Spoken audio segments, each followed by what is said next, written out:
Hello and welcome to Sunday's edition of Wardy's Waffle. Hope you've all had a good week. We haven't done much on the land this week, but we have managed to get some more dragging done. This field over my shoulder here that we had sugar beet in last week, you saw it being harvested and we got it dragged. We've actually dragged it again in the frost this week, so that's been really good and frost really beneficial. Another thing of the frost that's helped us is cooling the grain. I'll take a look at some of our grain stores. We've managed to cool the grain right down, which is good and another benefit of the frost. We've been in the workshop doing various workshop jobs on machinery and constructing 2 new beams and putting brackets on those for the house, and we've also installed those in the house this week, so we take a look at that. Sorry, I've just been getting over the lurgy. I've had 3 days of this bad cold that's been going around this week. I'm still not quite firing on all cylinders. Anyway, that's it from me. Hope you've all had a good week, and we'll see you at the end. Just found this shed number 1, where we've got probably 700 tons of skyscraper wheat in there. The ducts are all shut, and I remember we've been cooling some barley this side, and that's all done, so I'll shut the ducts the other side. I'll show you inside the tunnel what I mean, but it's another one of these things that we need to keep the grain in tip-top condition once it's inside and in the shed. So here's the fan house, and you just see the next door to the offices there, and we're just going to go in, and there's all the controllers. But I'm just going to go in the tunnel. I've just been in there actually, and just show you what I mean when I say the ducts are closed. Go inside here. So here's the tunnel. Got a little bit of barley here that's come out that hole from next door, but that's now empty, as you know. And yeah, these are what was shut. So if you look, I won't get where the light is. These are all shut along the full length of the shed. So got these open now, so the air can come through here and go under the floor. So I'll just carry on and open all these up to the end here, and then we'll get the temperature probe in and get it set. So that's got all the trap doors open now underneath here. You can just see there under the floor, and if I just put my hand there, you can just see the height of the gap. So from there to there, it's about probably 6 inches. And I don't know whether we can see how far we can see, but there's a cavity underneath all that floor, so the air will go underneath there, and there's grills up there. So just up there, I don't know whether my phone will highlight it there, and the air will go through there, through the crop, and that's all the way to the other side of the shed. So we'll go and put the probes in. That's where the fan is, you can see. So I'll just go up the ladder, up the top there now, into the shed. Just make sure the probe is in the crop. That's the temperature probe. Go through this door.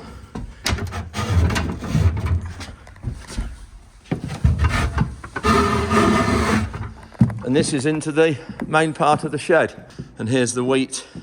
I'll show you this next week in daylight, so you can actually just see where it is. But the probe is here. It's not in the crop. It was in the barley that side, so I'm going to walk out here now and put this in this wheat. So that's the temperature probe, but it should be inside that tube. Well, that tube's slightly got bent. It's not quite round, so that won't go in there now. So I'm just going to put it in temporary, and then in daytime tomorrow I'll come and take that down in the workshop and get that sorted, so that temperature probe goes in. Or the sensor rather. And here's it's about, what is it, about 1.5 meters long, so we'll put that in the wheat. You can see behind me the controls, but I've just switched it on, and you can see here the C for crop has an error. So the sensor that I've just put in, obviously it's not quite right, or it might even be broken. So I'm just going to switch the fans on now, or put them on the timer so it comes on at midnight on economy 7, so it'll run from 12:30 till 7:30 on cheaper rate electricity. So I'm just going to set that to come on now, irrespective of the temperature, because I know the crop will be a lot more than the air. So I need to set that at the minute. But you can see here what the air temperature is. And I don't know the crop, it might be 15-18 degrees, so it really needs to come down fairly quickly now, otherwise it will breed some bugs. We need to get some cold air in there straight away. Remember that I was just checking the temperature and the condition of wheat down at the main farm, variety called Skyscraper, and that the temperature sensor wasn't quite right.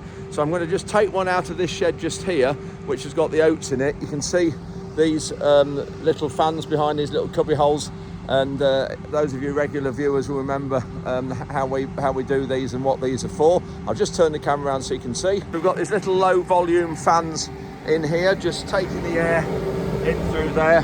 Really simple fans. You can see there, just pulling. There's a hole in the floor, and that goes through under the wall and inside the shed. That just sits on top, and that is pulling the warm air, sorry, the cold air. Another one there under the crop next door, which we'll have a look in a minute. So I'll just go in here and just see what the temperature of they are, and it's oats that are in there, and that's the temperature spear sensor that I want to use down at the other farm. So we'll just switch this on, just see what that is. Lift that up. Yeah, that's brilliant. So the crop now is 5 degrees. Actual air temperature there you can see is 0. So 5 degrees, and it came in this shed at harvest at about 34.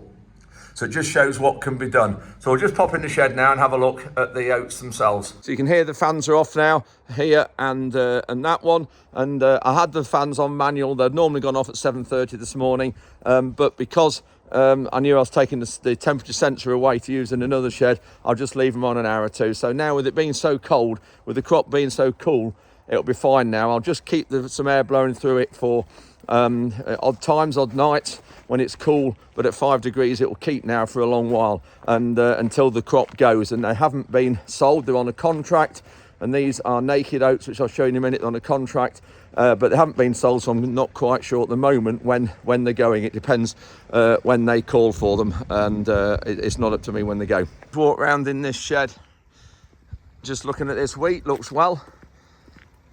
This was after oats last year. 60-acre field, nearly 58 acres, a variety called Cranium, which did well for us here last year. So yeah, really good. So looking good, that is. I just opened this shed. We'll just look at these oats, and this is what you've just seen with the fans on at the back.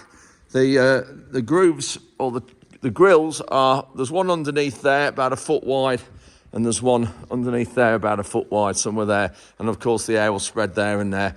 So the sensor is at the top of the heap, so we'll just walk on these. These are the oats, and these will go for mainly pet food, animal food. Got a little bit growing just there,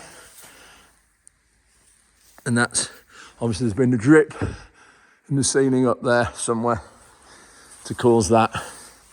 There is the temperature probe. That's the readings, what the readings have been taken from that you've just seen. Similar to the other one you saw in the other video. Plugged into there. Then that wire goes all the way right back to the back of the shed. So we'll unplug this and take this down to the other farm. Pull that out. These are just some things we made ourselves. You can see how long it is. And there is the temperature probe in the bottom. That's what it should be like. A little roll pin in the hole there, so that when you push it in, that doesn't disappear up the tube. So about 1.5 meters long. So we'll take this down to the other farm, and we'll take this down to the other farm and put it in the wheat and see what the temperature is. See, Les has moved the sheep. We'll have another word with him in a week or two. So they're getting nearer the house on this cover crop mix, and remember this field's coming sugar beet, so great to see a bit of livestock on the farm. So yeah, we'll have another word with Les in a couple of weeks. Jonathan's done this hedge down the side of the drive to the house and the yard, and that's just sheep just to the side, but he hasn't done the top there. Obviously the electric fencing's in the way, so we're just going to wait until the sheep are off and moved, and then he'll do inside that field. But you can see how much better and tidy it looks. You can also see the frost this morning. You can just see there the hedge and how tidy it looks down that road. And he's going to move the sheep to the field just up there, the other side of that hedge in the distance. Wheat also looking well through there. That's after oats as well, and after sugar beet last year, if you remember. Got an exhibition trailer here we're storing for somebody. You will recognise the company. Michael asked me if we could store it for the winter. He's not using it now. With Lammer being an inside show, they're not using it now until probably next May, so we're storing it undercover for them until then. Just keep it dry and keep it in good condition. Pleasure, Michael. Look forward to the super discount next trailer we buy. This is a heap of wheat that I want to get cool and just find out actually what temperature is. The fans have been on it quite a few weeks in the autumn, but this was when before the temperature dropped right down to where it is now. So we'll just put this probe in here and we'll just see what the temperature is. This is the one I put in yesterday, but obviously it is damaged, but I thought it would still work and it isn't doing. Oh, that's why. It's totally gone altogether. No wonder it's not working. I've lost it in the heat. It's obviously pushing it in. It's cut it off, so no wonder it's not working. So this, we need to get a new one now. And but this is just something, a homemade one we made, really good for just pushing it in 1.5 meters deep. So I'll climb up into the top of that wheat now, in the middle of the heat where it's the deepest, and push it in. Got a socket there, and you can see that cable there. It runs all the way top of the tunnel, all the way right back into the fan house where all the controls are. So this is the plug from the good temperature probe, so I'll push that in there, and that's obviously reading that temperature now. So I'm going to push that in the wheat and then go and have a look in the fan house. About in the middle of the heat, here's the probe with the little temperature thing at the bottom. So I'll push that in the crop now, right down there. There we go. It's about 1.5 meters in the crop, the probe is. So go and have a look now and see what the temperature is. Just see, good having empty sheds and store the trailers, Bowser, people carrier, everything else in the shed.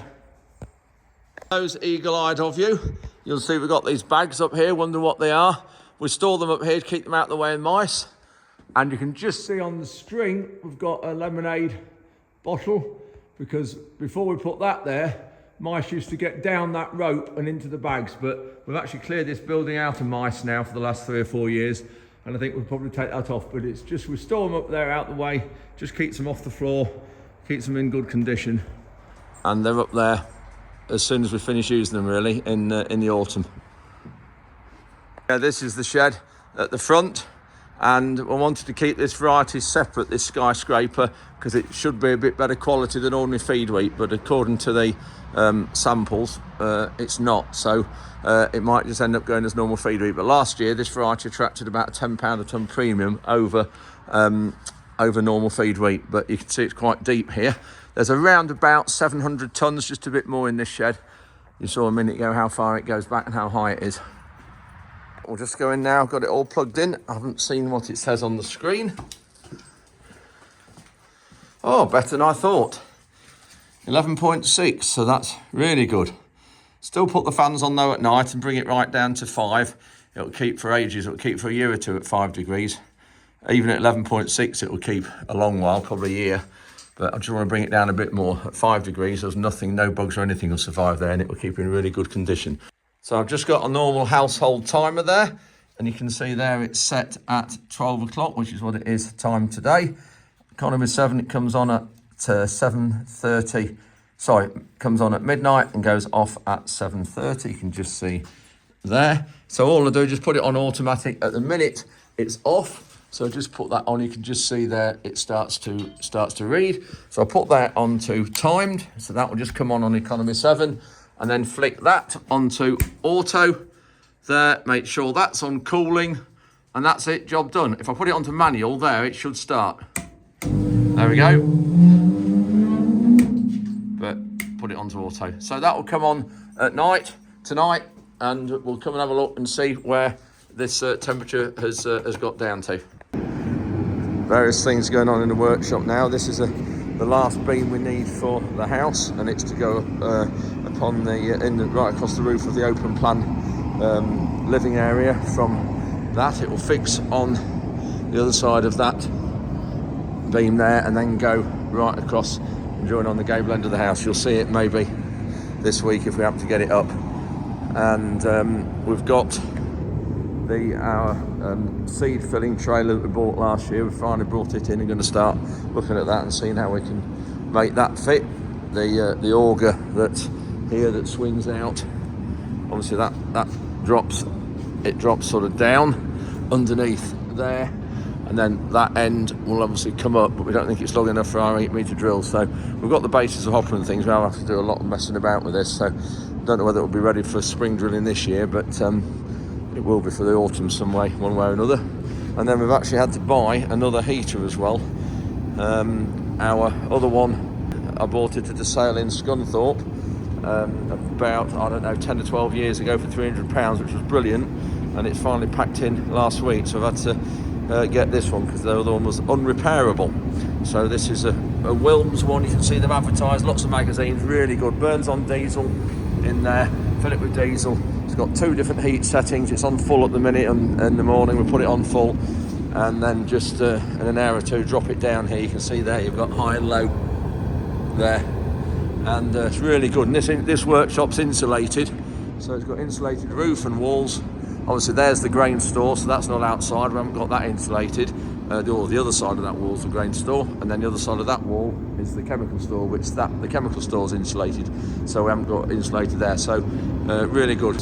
Yeah, so it's really nice and warm. Well, warm, it's not warm in here, but it's not cold, it's not frosty, and actually the heat from there, it's amazing with that on for an hour. You're walking here during the day and it will feel warm compared to outside. So yeah, various jobs going on at the minute. Oh yeah, the price of this heater, you might be horrified, but it's a demonstration model, and it looks new though, but it was I think about £2,000. Sounds a lot, but how good the other one was, and it really does warm this workshop up and provide a good working environment. So get a lot of years use out of this, so it's well worth it. Oi, leave our worms alone. You can see where Tom's working by the amount of seagulls.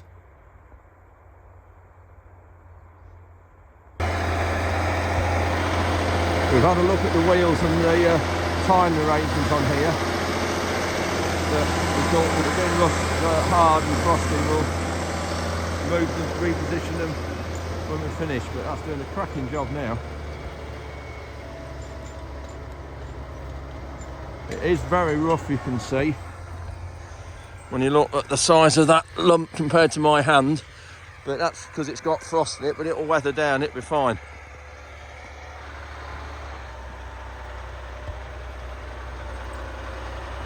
It's doing a really good job. It's getting in nicely underneath.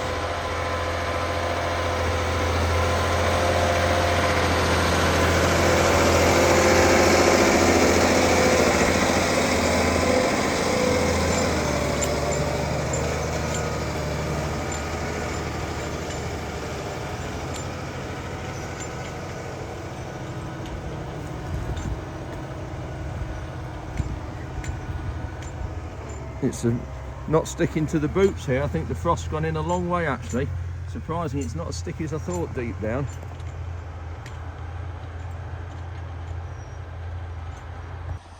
You can just see there's a patch here where it hasn't got in properly from the first time. You can see it's still fast there. And here you can see the tine mark only gone in there, look, just only gone in sort of 3 or 4 inches there. So we'll just have to see whether it needs doing again after this or whether this will do it.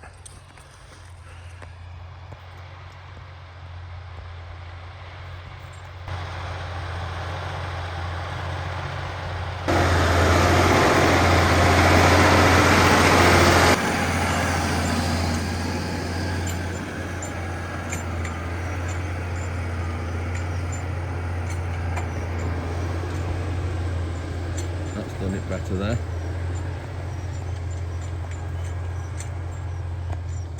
Yeah, done it. We got right in it. It is pulling up really big lumps, but it's all right. It's getting into it well, mixing up the tops and getting underneath the area where the sugar beet harvester worked. But these big lumps will break down, and we might even come on the frost with the Express or something just once over, just to level it a bit more and break the lumps down and leave it finally for the spring. We'll see. But really pleased with this. So lucky with this frost to be able to get this done. And there's the heap of beet from this field. You can see it's got frost on this side of it, but there'll be heat building up in the heap, and that is being delivered to the factory next Wednesday. I've just spoken to the haulage manager, my relations at GR Ward, and they're going to take it into the factory next Wednesday, Thursday and Friday morning. Hopefully there'll be 40 odd loads there, maybe a bit more. It's Wednesday morning, so I've just come back to the fans. I've been on a couple of days now with the night frost since I put that sensor in, so we'll just have a look and just see how much it's cooled it down. I just think, because we've had frost of -5 or 6, it's brought it down a lot. Just open the screen that protects the birds from being sucked in by the fan. Just have a look here. And just switch it on there. Oh, crikey. 0.7 degrees. I've never had wheat as cold as that. Wow. That, yeah, I hope that'll be all right as cold as that. Should be. Anyway, outside air temperature now is 3.6, you can see, but obviously that's in the sun because the sensor is out there. You can see the wire, the hole drilled in the wall, the sensor's just out that back wall. Anyway, so that'll be plenty cold enough now, so we'll switch all this off here and then switch the fans off as well, and it'll be fine then. Just come to Newark Showground just to have a meeting with some of the guys from Agri, and Rhonda's with me, ready for the conference on the 26th of January that is going to be in this building here. We're just getting the beam ready to go across the top of the open plan part of the living.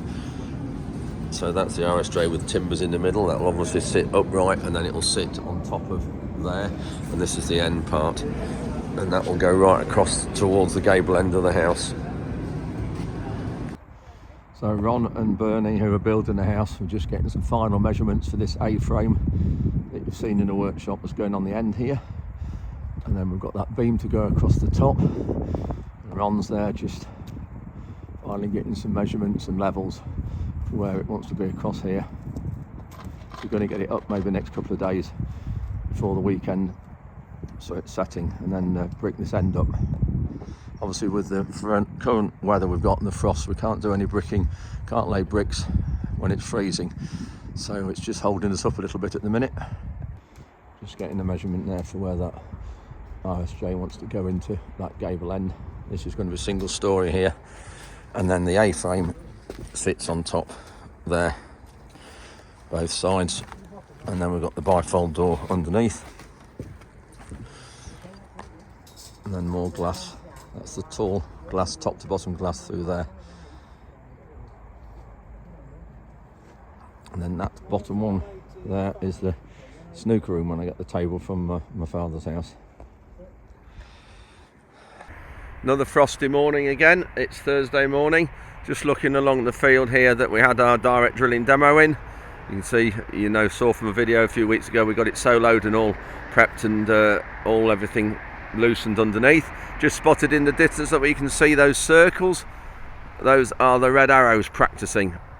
They're about 15 miles away. They practice over RAF Scampton, which has been closed, and the Red Arrows are being moved nearer to here to Waddington, which is about 7 miles away. So we'll see those a bit more, but I'm not sure whether they're still going to be flying over Scampton airspace, whether it's still airspace there or not, but they're actually going to be based at RAF Waddington, which is through just the other side that hill through those pylons.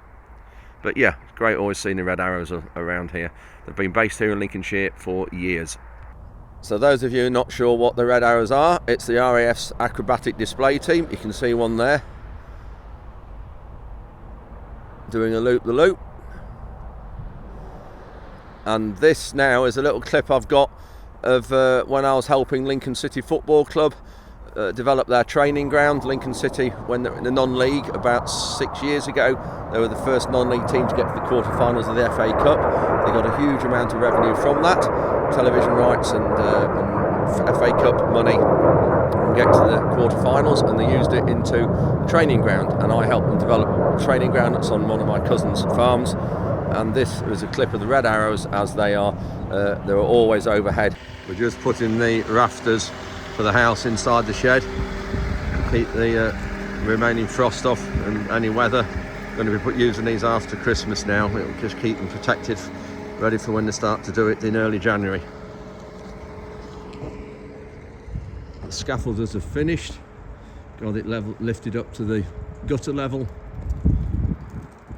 So that's the template now for the big glass windows in the house, and Ron will brick round it, and then the template will go off to the window manufacturer in Lincoln, and then they'll make the new window exactly that shape. That's how they'll do it. I'm just going to take some more haylage to one of our horse customers near Newark, and we've done this quite regularly and tow it behind the Manitou.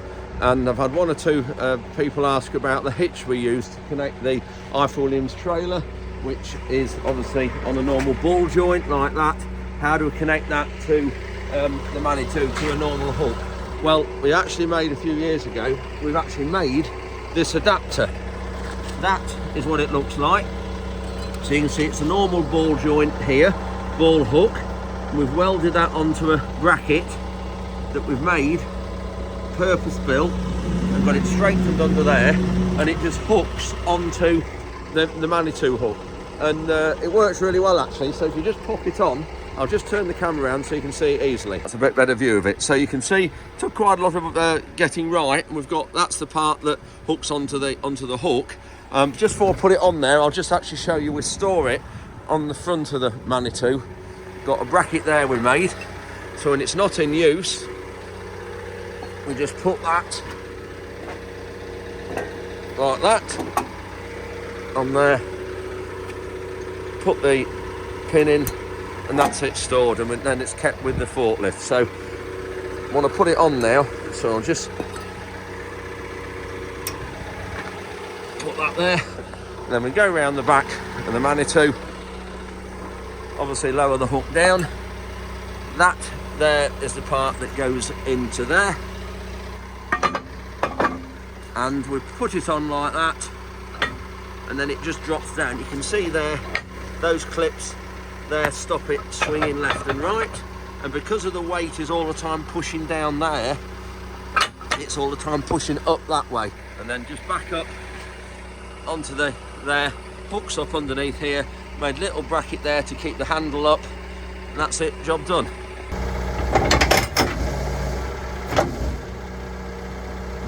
I've just had a call from the postman to meet him at the gate because he got a special delivery from me, for me, and so I've just been to see him and taken it off him, and it's a book titled The Farm in the Fens, and I got this letter with it, really lovely. Dear Andrew, thank you for your Wardy's Weekly Waffle YouTube videos, which I enjoy immensely. I thought you would find the enclosed book an interesting read. It is about the author's, Alan Boom, efforts in turning unproductive and badly drained land into productive farmland. Hope you enjoy it, assuming you find the time to read it amongst your busy schedule. Yours sincerely, kind regards, Darren Phillips. Darren, thank you so much for taking the trouble to do this and sending me this book. I will have time to read it either over the Christmas break or when I go on holiday. It looks fascinating actually when you start to look at some of the pictures, and you can see it's from a very old, long while ago, so it should be fascinating. Let me just turn the camera around and you can just have a look. Look at this ditching, all done by hand. And regular viewers to the channel will know that how important we place on, importance we place on draining and ditching and everything at the minute. Look at this, all doing it by hand, incredible hard work. So thank you very much, Darren, for sending me this book. Incredible, really look forward to reading this. So just again, for those of you, it's titled The Farm in the Fens. So Darren, I really appreciate that. Thanks very much for sending it and taking the trouble. And anybody else actually who sends letters as well, because I do get quite a few letters and emails and things in reference to the YouTube videos. So thank you very much. I'm glad you enjoy it. And if anybody has any requirements or any ideas on what they'd like to see or any visits, I've got a few visits lined up this next few weeks. Obviously Christmas, New Year, we are going to be featuring a tour around Sugar Beet Factory at Newark, so seeing how our sugar beet is processed and turned into sugar, so that's going to be really good. I'm also going to go around Spalding's, the spare parts people who are based in Lincoln, so that's another one. If anybody's got any ideas or anything they'd like to see, please let me know. We're just taking the A-frame round now to the end of the house, going to put that up with the middle beam on, and then Ian's going to weld it up before the weekend. That heap of sand's just in the way to get up above there, but we'll manage. So that bit is going to go on top of where Bernie is there and where Ron is there.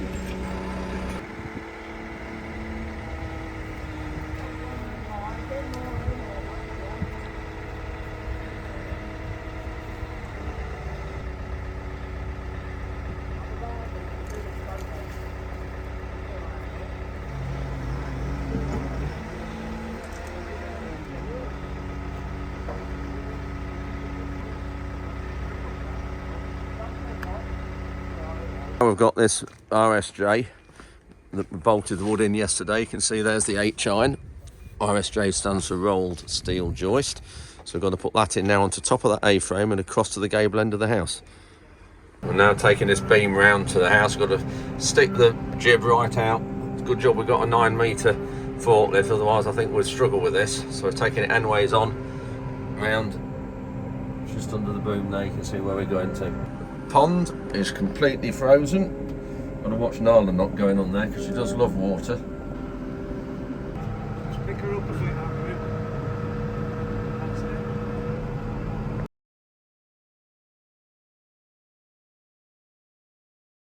That's it in position from up here. Fasten that.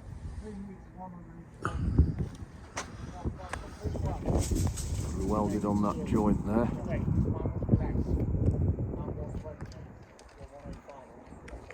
So that's it on the A-frame end, then through the gable end of the house. It sits on the wall there, but Ron's also, we've just put a plate on the end because that comes through into this is one of the bedrooms here. We're going to put a plate on the inside of the wall there to hold that as well. And there's a lintel built into the wall, so there's plenty of strength there. So that's it. Cracking view from up here.